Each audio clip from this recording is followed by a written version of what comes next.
नमस्कार मित्रों, पुनः हाजिर हैं आप ही के लोकप्रिय चैनल ओम एस्ट्रो वास्तु में। मैं आपका मित्र वीरेंद्र सक्सेना ज्योतिषाचार्य। एक निवेदन करूंगा, ये वीडियो आगे बढ़ने से पहले मेरे इस वीडियो को पूरा देखिए। अंत में मैं आपको एक अपना व्हाट्सएप नंबर दूंगा। एक प्रश्न का निःशुल्क उत्तर देंगे, आप व्हाट्सएप करेंगे। और बस उसके लिए एक ही निवेदन है, अपने दोस्तों में मित्रों में ये मेरा वीडियो फॉरवर्ड करते रहें। आज हम एक बात कर रहे हैं, काफ़ी परेशानी वाली होती है। काफ़ी परेशानी इसलिए कि पढ़े लिखे हैं आप, आगे बढ़ने की इच्छा है लेकिन रुकावटें आ रही हैं। चंद्रमा का एक योग होता है केम द्रुम योग। ये किसी की कुंडली में अगर बन जाता है तो काफ़ी रुकावटें आ जाती हैं। पूरी मेहनत के बाद धन की कमी, मानसिक चिंताएं बहुत सारी होती हैं। पहले तो मैं आपको बताता हूँ बनता कैसे है। चंद्रमा के आगे, यानी चंद्रमा कहीं भी बैठा है, मान लीजिए लगन में चंद्रमा बैठा है, तो उसके आगे यानी लगन से आगे सेकंड भाव और लगन के पीछे 12वां भाव, इन दोनों में कोई ग्रह ना हो, यानी चंद्रमा अकेला होना चाहिए। यानी आगे और पीछे के दोनों के भाव रिक्त हो जाते हैं, शून्य हो जाते हैं। और चंद्रमा पर किसी ग्रह की दृष्टि भी नहीं होनी चाहिए, अकेला होना चाहिए। ये ही इस योग की कंडीशन है। ये भंग हो जाता है अगर चंद्रमा अपनी राशि, यानी अगर ये लगन में बैठे हैं 4 नंबर राशि में, कर्क राशि में चंद्रमा, तो ये केम द्रुम योग नहीं है, ये तो अच्छा योग बन गया। या 2 नंबर राशि है, वृषभ राशि में चंद्रमा उच्च राशि में बैठे हैं, तो भी ये योग भंग हो गया, तो भी ये आपको नुकसान नहीं करेगा।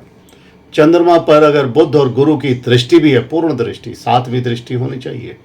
यानी कि अगर लगन में चंद्रमा बैठे हैं और उनके ऊपर गुरु और बुध जो 7वें भाव में है उनकी दृष्टि पड़ रही है, तो भी ये भंग हो गया। गुरु की और 3 दृष्टियां होती हैं, वो हमें नहीं चाहिए, उसकी पूर्ण दृष्टि 7वीं होती है।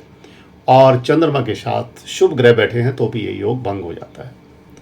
अब अगर किसी की कुंडली में ये योग बना हुआ है, यानी चंद्रमा अकेला बैठा है नीच राशि में, क्रूर राशि में, किसी भी राशि में, तो ये व्यक्ति जिंदगी भर धन को तरसता है, भय से आक्रांत रहता है, अनचाहा कोई भय डर रहता है कि मैं आगे बढ़ूंगा तो नुकसान होगा, चिड़चिड़ापन आता है, मानसिक रोग हो जाते हैं, दरिद्रता उसका पीछा नहीं छोड़ती, धन की कमी, माता के सुख में भी कमी, यश नहीं मिलता, अपयश मिलता है। जितनी मर्जी मेहनत कर ले, लोग कहेंगे अरे बेकार आदमी है।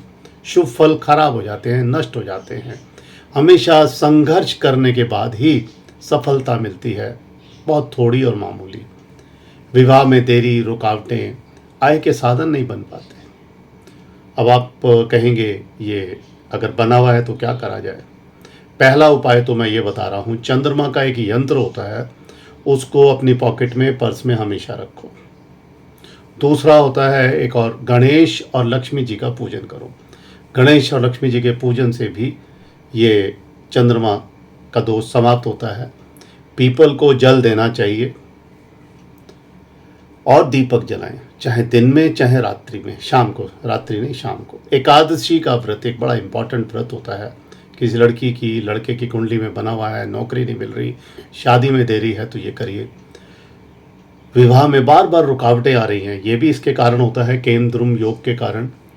सोमवार शिव भगवान का पूजा करें। और एक मुख्य बात, शादी हो गई, पति पत्नी के बीच अनबन है, बहुत सारा कारण होते हैं लेकिन ये भी एक कारण है, तो आपने कुछ नहीं करना।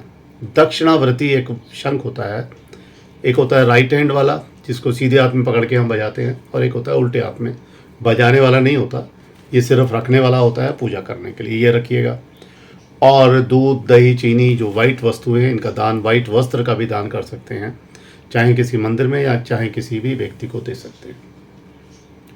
और मैंने आपको जो वादा किया था, व्हाट्सएप नंबर मेरा ऊपर आ रहा है, आप मुझे व्हाट्सएप कर सकते हैं। एक प्रश्न, कुंडली का निःशुल्क एक प्रश्न का उत्तर देने की मैं आपको पूरी चेष्टा करूंगा।